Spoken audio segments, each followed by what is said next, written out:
Sa ngalan ng Ama, ng Anak at ng Espiritu Santo. Amen. Sumayin niyo ang Panginoon. At sumayo rin. Mga kapatid, ngayong araw ay ating ginugunitang kapistahan ni San Antonio de Padua, isang pari at pantas ng simbahan. Mula po sa Lisbon, Portugal, siya po isinilang noong ika-13 siglo. Nahira bilang isang pari at naging bahagi ng komunidad ng mga Franciscan. Si San Antonio higit na nakilala, una sa pamamagitan ng kanyang mahusay na pangaral tungkol sa salita ng Diyos, at gayon din siya tinuturing na patron ng mga nawawalang mga bagay sa ating buhay. Hilingin natin ang kanyang panalangin upang sa gayon tayo na maraming pagkakataon ay nasusubok sa ating pananampalataya ay patuloy na patagpuan ang daan patungo sa ating Panginoon. Mga kapatid, sa pasimula po ng ating pagdiriwang ng banal na misa at upang tayo maging marapat pakibahagi, aminin natin ang ating mga kasalanan. Inaamin ko sa makapangyarihang Diyos at sa inyo mga kapatid, na lubha akong nagkasala sa isip, sa salita at sa gawa, at sa aking pagkukulang. Kaya sinasamo ko sa mahal na Birheng Maria, sa lahat ng mga anghel at mga banal, at sa inyo mga kapatid na ako'y panalangin sa Panginoong ating Diyos. Kawan tayo na makapangyarihang Diyos, patawarin tayo sa ating mga kasalanan, at patnubayan tayong hanggang sa buhay na walang hanggan. Amen. Amen.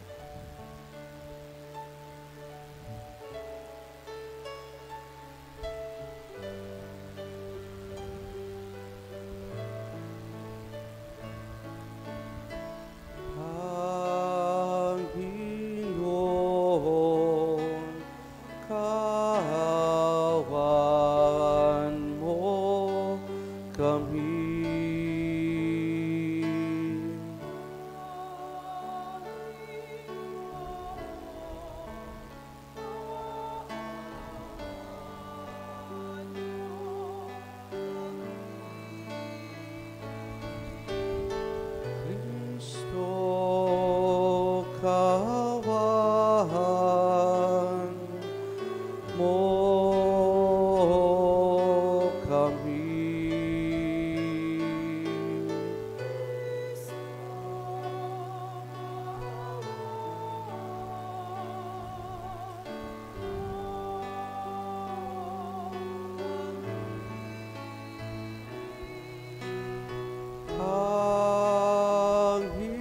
Panginoon,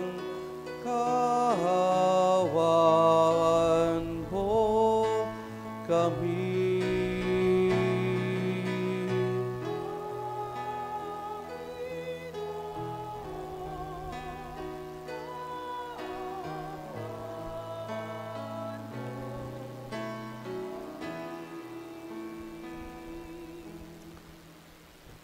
Manalangin tayo.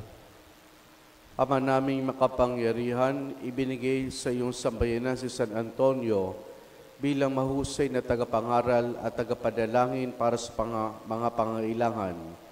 Sa pagtulong niyang masundan namin ang ulirang pamumuhay, madamanawa namin ang iyong saklolo sa kagipitan sa pamamagitan ni Jesus, kasama ng Espiritu Santo, magpa sa walang hanggan. Amen. Amen.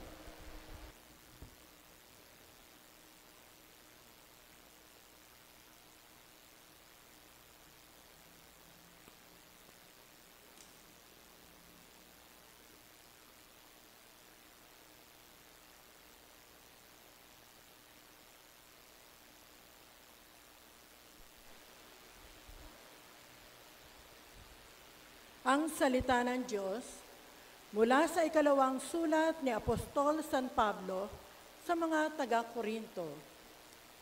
Mga kapatid, kung paano ang Diyos ay tapat, gayon din ang salita ko sa inyo.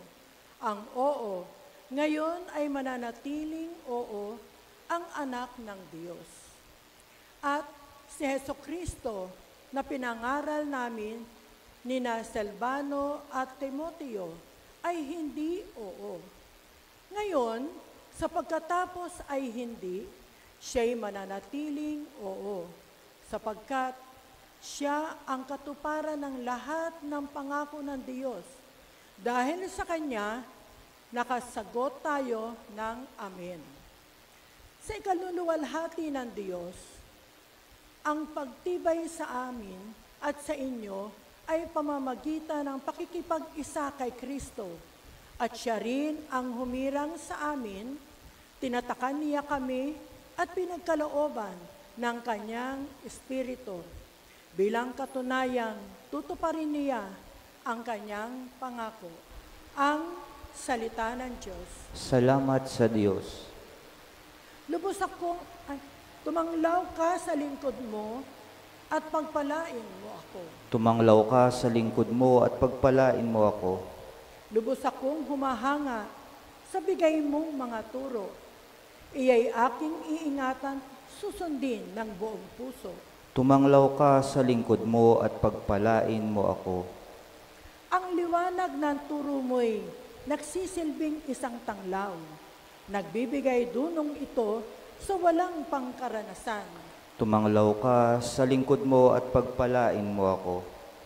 Halos humihingal ako dahilan sa kasabikan na mata mo yaong aking minimiting kautusan. Tumanglaw ka sa lingkod mo at pagpalain mo ako. Ako'y iyong kahabagan, ngayon ako ay lingunin, at sa mga taong tapat, iparis mo ang pagtingin. Tumanglaw ka sa lingkod mo at pagpalain mo ako.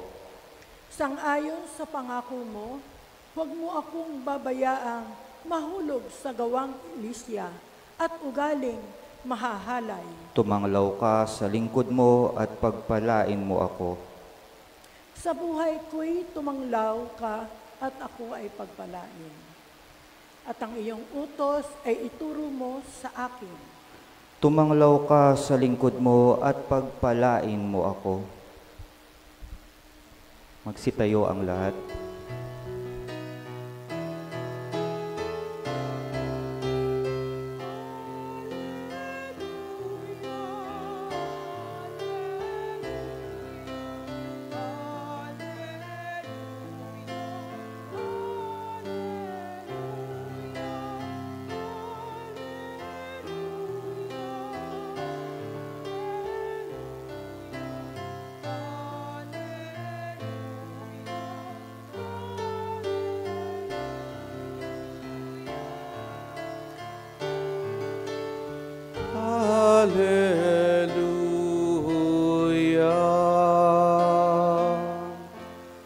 Sumainyo ang Panginoon. At sumayo rin Ang mabuting balita ng Panginoon ayon kay San Mateo. Pinupuri ka namin, Panginoon. Papuri sa iyo, Panginoon. Noong panahong iyon, sinabi ni Jesus sa kanyang mga alagad, kayo'y asin sa sanlibutan, kumawalan ng alat ang asin, paano pang mapapadauli ang alat nito?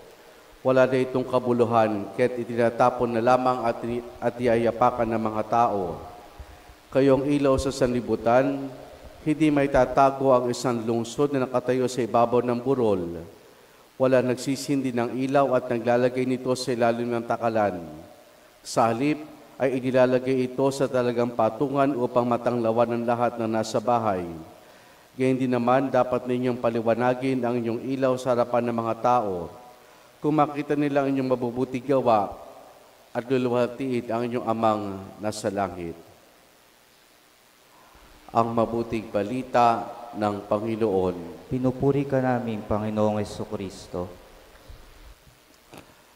Magandang umaga po sa ating lahat. Good morning po, Father. Mga kapatid, bilang mga Kristiyano, dalawang mahalagang gampanin natin sa ating buhay. Ano po yun? Una, ang ating personal holiness, yung ating sariling kabanalan.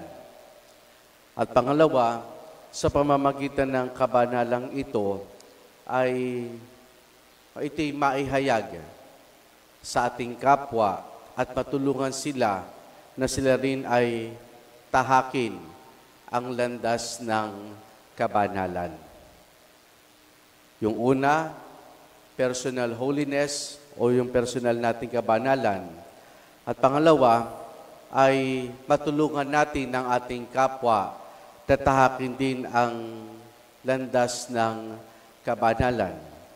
Yung dalawang gampaning ito, mga kapatid, ay malinaw na tumutugon dun sa mensahe ng Panginoon sa ating Ebanghelyo na maging asin sa sanlibutan at maging ilaw sa sanlibutan. Maging asin sa sanlibutan at maging ilaw sa sanlibutan. Kinakailangan nating pagsumikapan na mabuhay sa kabanalan. Lalo tigit sa panahon ngayon na napakadaling maapektuhan ang ating sarili. Sa halip na maapektuhan tayo ng mundo sa pamamaraan ng ating pamumuhay, pananalita, pagkilos, dapat tayo ang maka-epekto sa mundo na ating ginagalawan. At siguro isang mabisang pamamaraan kung paano maging asin at ilaw sa sanlibutan ay yung sinasabi ni San Pablo sa mga taga-Korinto. Kasi ang mga Kristiyano sa Korinto ay inakusahan si San Pablo at hinamon ang kanyang katapatan. Bakit hinamon yung katapatan? Kasi hindi malaman mga taga-Korinto kung si Pablo ba ay dadalos sa kanila o hindi. Kumbaga para naghihintay itong mga Kristiyanong ito sa pagdating ni Pablo at patuloy na mangaral sa kanila. Kaya anong ginawa ni Pablo? Pumunta siya. At itinihag na kung paanong ang Diyos ay tapat at ang Diyos ay tapat na itong humirang sa kanya. Ang siya tumutulong sa kanya para maging tapat. At ipinahayag niya sa pamamagitan ng mga salitang oo at hindi. Yung oo nila ay kailanman hindi magiging hindi. At yung hindi nila ay kailanman ay hindi magiging oo. Kumbaga sa panalita ni San Pablo, kung ano'y pinangangaral nila tungkol sa ating Panginoon, tungkol sa kanyang katapatan, tungkol sa kabutiang loob ng Diyos, ang siyang naranasan nila at yun naman ay ipinapahayag nila sa mga taga-Korinto na nagsisilbing inspirasyon at gabay sa kanilang pamumuhay. Kaya dito makita natin na isang pamamaraan kung paano tayo pagiging asin at ilaw sa sanlibutan ay yung pagiging tapat natin sa ating pananampalataya, pagiging tapat natin sa ating Panginoon. Na hindi lamang ho tayo, sabi nga, Christians by name, but rather Christians by our word and deed. By our word and by our deeds. Tayo ba'y nagiging tapat sa ating mga sinasabi? O madalas ay in contrast? Ito yung sinasabi natin, pero ito naman yung nakikita sa pamamaraan ng ating pagkilos. Halimbawa po, kung kayo isang manggagawa, ikaw ba'y tapat sa iyong gawain? Ikaw ba'y tapat sa iyong gawain? Alam mo, ikaw isang manggagawa, paano kung wala ng ibang tao? Paano kung wala yung boss? Paano kung wala yung nakatataas sa iyo? Gagawin po ba ng maayos yung pinagkatiwala sa iyo na gawain? Dito madalas tayo nagkukulang in general, mga kapatid. Alam natin tayo mga Kristiyano, alam natin tayo mga Katoliko. Pero sa pagiging Kristiyano at Katoliko ba natin, hindi lang ito matatagpuan sa baptismal certificate. ni sa confirmation certificate, kundi higit na makikita sa pamamaraan ng ating pamumuhay. Mga kapatid, sa pagsusumikap natin na maging asin at ilaw ng sanlibutan, ang pangako ng mahal na puso ni Jesus, ito isa sa 12 pangako ng ating Panginoon sa kanya mahal na puso. Pagpapalain at babasbasan niya ang ating mga gawain. Pagpapalain at babasbasan niya ang ating mga gawain at hika sa ating buhay. Kumbaga mga kapatid, kung tayo nagsusumikap na maging asin at ilaw ng sanlibutan, doon kagad makikita natin yung pagkapala ng Diyos sapagkat tinutulungan tayong maging tapat sa ating pinapahayag, maging tapat lalo tigit sa ating pananampalataya at sa ating Panginoon. Mga kapatid, si San Antonio, sabi nga dito sa Office of Readings, tayo daw pong mga tao, maraming salita o languages na pinapahayag. Kung pag sinabi nga ating sa languages, isipin kagad natin, English, Filipino. Yun yung mga kaya nating gamitin mga panilita. Pero sabi ni San Antonio de Padua, yung makapagsalita ka ng maraming lengguwahe, ito yung kanyang pagninilay. Na yung mga salitang pinapahayag ay hindi na tumutok sa salita mismo, kundi sa iba't ibang pamamaraan na kung paano tayo ay mabubuhay. Yung iba't ibang mga virtues sa ating buhay. Kababaang na loob, pagkapatawad, kabutihang loob, pagkakawang gawa. Ang mga ito daw po ay mga languages ng ating kaluluwa na ipinapahayag natin hindi lamang sa pamamagitan ng mga salitang iyan, kundi ito'y higit na napapahayag kung ito ay naisa sa buhay ng bawat isa sa atin. Sabi nga niya, higit na kailangan ng mundo ngayon ang mga tao na nagsasabuhay ng aral ng ating Panginoon, ng mga salitang binibitawan ng ating mga labi sa ating kapwa-tao. Hilingin natin ang panalangin ni San Antonio de Padua. Di lamang po siyang patron ng mga nawawalang bagay, kundi may tuturing nating ehemplo ng pagiging asin at ilaw ng sanlibutan sapagkat ang kanyang ipinangangaral ang siyang nakita sa kanyang sariling pamumuhay. Amen.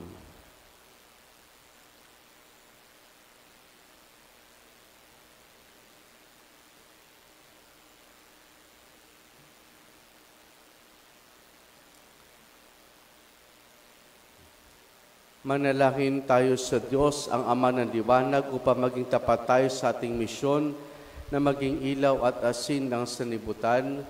Ating itutugon, Diyos ng kabutihan, panatilihin mo kami. Diyos ng kabutihan, panatilihin mo kami.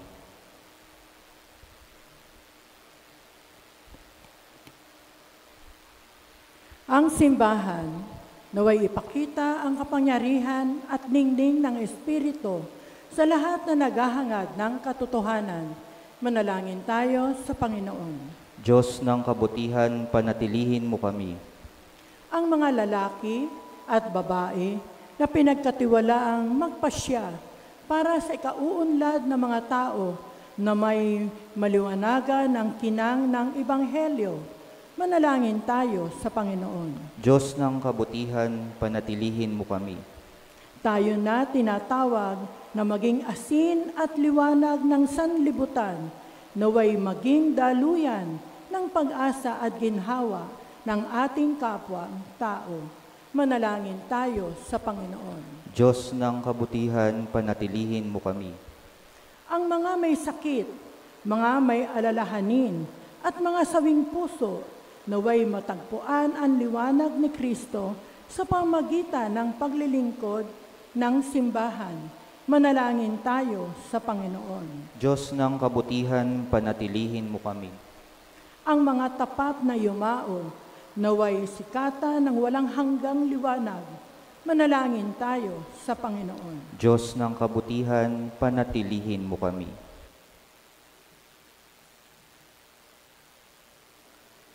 Sabarin natin sa ating pananalangin sa misang ito, ang intensyon at pasasalamat ng ating mga tagapagtaguyod sa karangalan ng kamahal-mahalang puso ni Jesus, Esmeralda Manyo, Gloria Aguilar, Lucy Vivar, Joseph Flores, Sofia Reyes, Rosie Laderas, Flor Villena, Corazon Umipig, Fortunata Pahati, Valentina Lim, Engracia Gutierrez, Juliet Galang, Susana Juliano, Emer Messina, Gloria Flores, Mia Flores, Melanie Ignacio Sebastian, Rose Ojos, Pirna Manyo at Amelia Domingo. Hindi ng pasasalamat ni Josephine Bardos at Joel Bardos. Para sa natatayang kahilingan ni Josefina Bardos, Joel Bardos at Dor Salonga. Para kay Kinaani Amparo at Frederick Olarte na nagdiriwan ng kanilang kaarawan. Patuloy nating dalangin ng pagbuti ng kalusug at kagalingan ni Maria Cristina Laderas Mangginaw, Natalia Reyes, Ligaya at Apolinario Catalig at Virginia Francis. At para sa kapayapaan ng kaluluwa ni Orlando, Basilia, Jose, Marcosa, Cynthia, Felisa, Antonio, Juana, Rosales, Lorenzo, Juan, Maria, Felicidad, Felipe, Crisostomo, Juanito, Rosita, Rosal, Angel, Dan, Roberto, Rosales, Lorenzo, Enrique, Generosa at Eloisa. Ating indulog sa Diyos, iba pa nating intensyon at panalangin.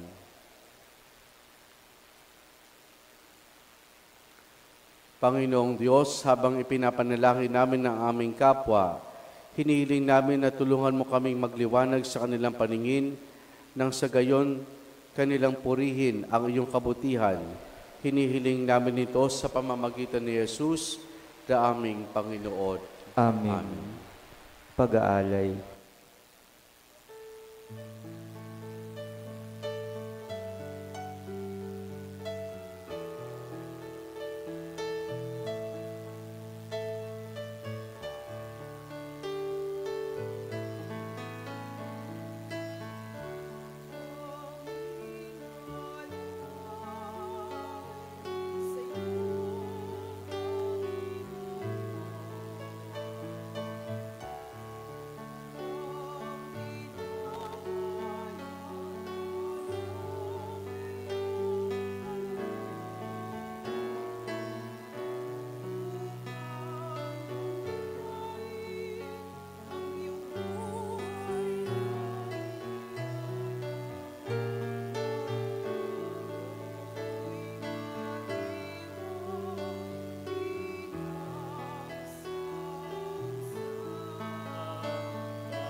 Manalangin kayo mga kapatid upang ang paghahain natin ay kalugdan ng Diyos amang makapangyarihan.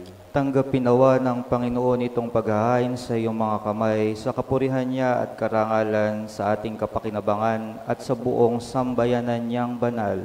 Ama naming lumikha, dumudulog kami sa iyong kadakilaan upang ang kapangyarihan mong ipinahayag sa paghahain ng mga alay para gunitain ng mga banal ay magdulot sa amin ng pakikinabang sa kaloob mong kaligtasan sa pamamagitan ni Jesus, kasama ng Espiritu Santo, magpasawalang hanggan. Amen. Subayin niyo ang Panginoon. At sumayo rin. Taas na Diyos sa inyong puso at diwa. Itinaas na namin sa Panginoon. Pasalamatan natin ng Panginoong ating Diyos. Marapat siya ay pasalamatan. Ama naming makapangyarihan, tunay nga marapat na ikaw ay aming pasalamatan sa pamamagitan ni Jesus na aming Panginoon. Kayong si San Antonio ay pinararangalan sa pamumuhay niyang totoong uliran at pagiging maasahan sa panunungkulan. Kaya si Jesus na maasahan sa katapatan ay niyahayag sa pangasiwa sa sambayanan.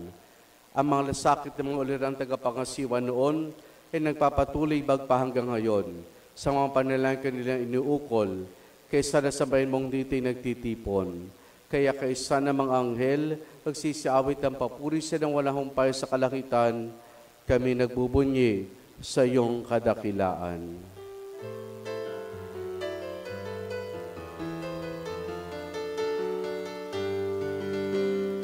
Santo, Santo, Santo, Diyos makapangyarihan, puspos ng walhati ang langit at lupa. Hosana sa kaitasan, pinagpalang narito sa ngalan ng Panginoon. Hosana, Hosana sa kaitasan. Hosana, Hosana sa kaitasan.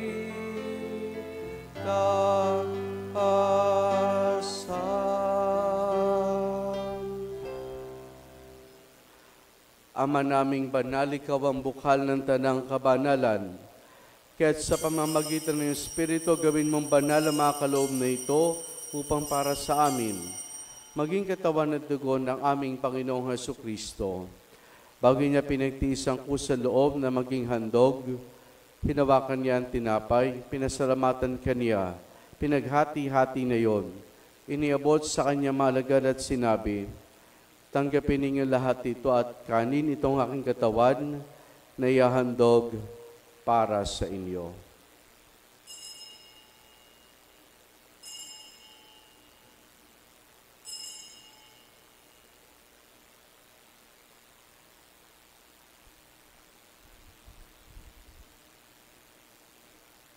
Gayon din naman nung matapos ang hapunan, hinawakan niya ang kalis. Muli kanyang pinasalamatan. Iniabot niya ang kalis sa kanyang maalagad at sinabi, tanggapin ninyo lahat ito, tinumin itong kalis ng aking dugo, ng bago't pala hanggang tipan. Ang aking dugo na ibubuhos para sa inyo at para sa lahat sa kapagpapatawad ng mga kasalanan. Gawin ninyo ito sa pag-alaala sa akin.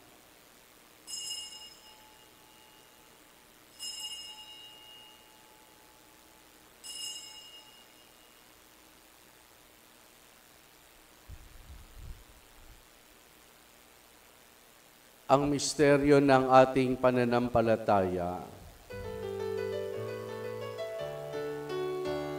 Si Kristo ay yuditahin, sarili ay inihain, bilang pagkain tinumit, pinagsasaluhan natin, hanggang sa siya'y dumating, hanggang sa siya'y dumating. Ama, ginagawa namin ngayon ang pag-alaala sa pagkamatay at muling pagkabuhay ng iyong anak, kaya tinialay namin sa iyong tinapay na nagbibigay buhay at ang kalis na kakaloob ng kaligtasan. Kami nagpapasalamat dahil kami minarapat at tumayo sa harap mo para maglingkod sa iyo. Isinasamo namin kaming magsasalo-salo sa katawan at dugo ni Kristo ay mabuklod sa pagkakaisa sa pamamagitan ng Espiritu Santo. Ama, lingapin mo ang simbahan laganap sa buong daigdig. Puspusin mo kami sa pag-ibig kaysa ni Francisco naming Papa at ni Dennis aming Obispo at ng Tanang Kaparian. Alalahanin mo rin mga kapatid naming nahimlay na may pag-asang sila'y muling mabubuhay, gayon din na lahat ng mga pumanaw at mga kaluluwa sa purgatorio. Kaawaan mo sila at patuloyin sa iyong kaliwanagan. Kaawaan mo at pagindapati kaming lahat na makasalo sa iyong buhay na walang wakas. Kaysa ng mahal na Birheng Maria na Ina ng Diyos, ang kanyang kabiyak ng puso, si San Jose. Kaysa ng mga apostol at ang lahat ng mga banal, kasama si San Juan at San Antonio, na namuhay dito sa daigdig ng kalugod-lugod sa iyo, may pagdibang nawa namin ang pagpupuri sa kararangal mo sa pamamagitan ng iyong anak na aming Panginoong Heso Kristo. Sa pamamagitan ni Kristo, kasama niya at sa Kanya, ang lahat ng parangal papuri sa iyo, Diyos amang makapangyarihan, kasama ng Espiritu Santo, magpa sa walang hanggan.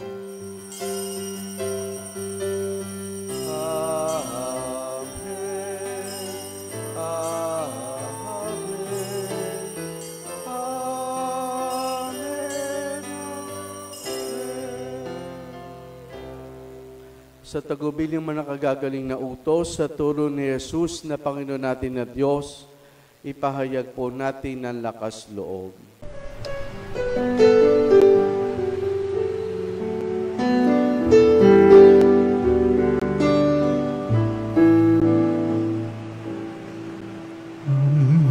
Namin sumasalangit ka, sambahin ang ngalan mo, mapasamin ang kaharian mo, sundin ang loob mo, dito sa lupa para ng sa langit. Bigyan mo po kami ngayon ng aming kakanin sa araw-araw at patawarin mo kami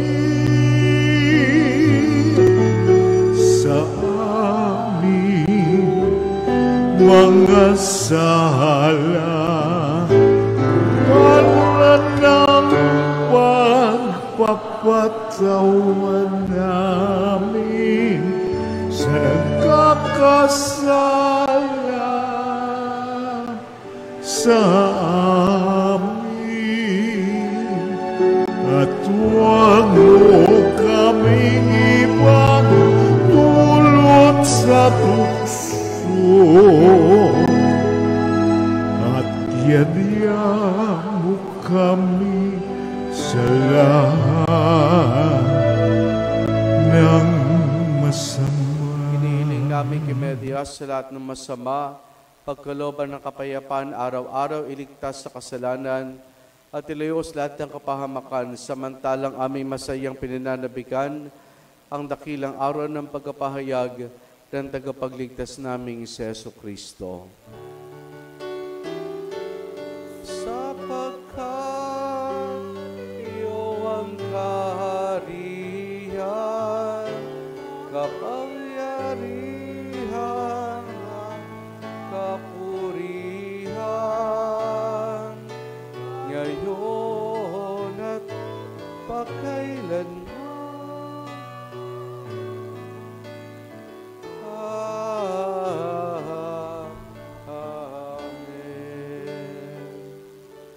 Panginoong Jesucristo, sinabi mo sa mga apostol, kapayapaan ang iniwan ko sa inyong aking kapayapaan binibigay ko sa inyo. Tunghayan mong aming pananampalataya at pag ang aming mga pagkakasala. Pagkalooban mo kami ng kapayapaan at pagkakaisa ayon sa iyong kalooban, kasama ng Espiritu Santo magpa sa walang hanggan. Amen. Ang kapayapaan ng Panginoon ay lagi nawang sumainyo. At sumayo rin. Mga kapatid, maghangad at magbahagi tayo ng kapayapaan ni Jesus sa isa't isa. Peace be with Peace you. be with you po.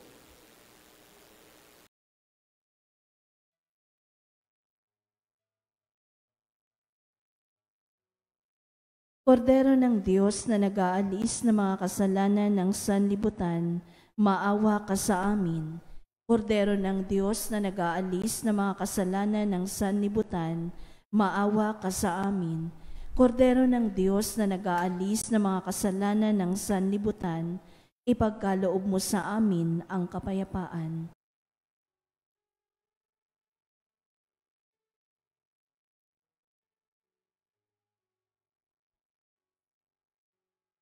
Narito si Jesus, ang kordero ng Diyos. Siya nag-aalis sa mga kasalanan ng sanlibutan. Mapalad ang mga inaanyayan niya makiisa sa kanyang banal na piging. Panginoon, hindi ako karapat-dapat na magpatuloy sa iyo, ngunit sa isang salita mo lamang ay gagaling na ako.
Manalangin tayo.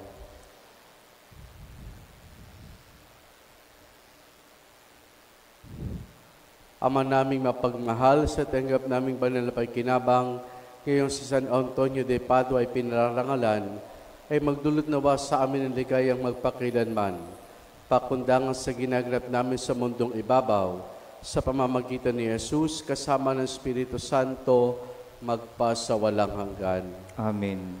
Sumainyo ang Panginoon, At sumayo rin. at pagpalain tayong lahat ng mabuti at kapagmahal na Diyos Ama, Anak at Espiritu Santo. Amen. Naialay na natin ang pagdiriwang ng banal na misa, humayo tayo at maging tapat sa ating pagiging mga Kristiyano. Salamat sa Diyos. Purihin po natin ang ating Panginoon.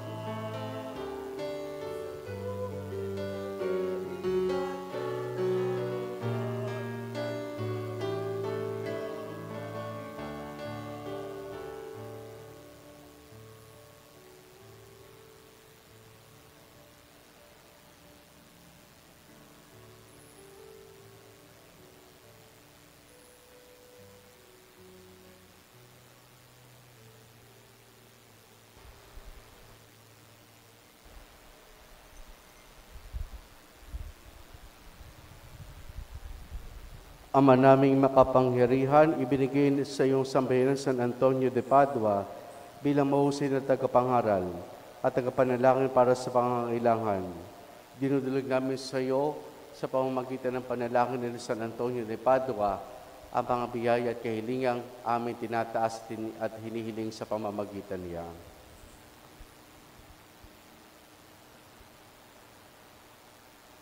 Masundan nawa sa pagtulong niyang masundan namin ang ulirang pamumuhay. Madama nawa namin ang iyong saklolo sa kagipitan sa pamamagitan ni Jesus kasama ng Espiritu Santo magpasawalang hanggan. Amen.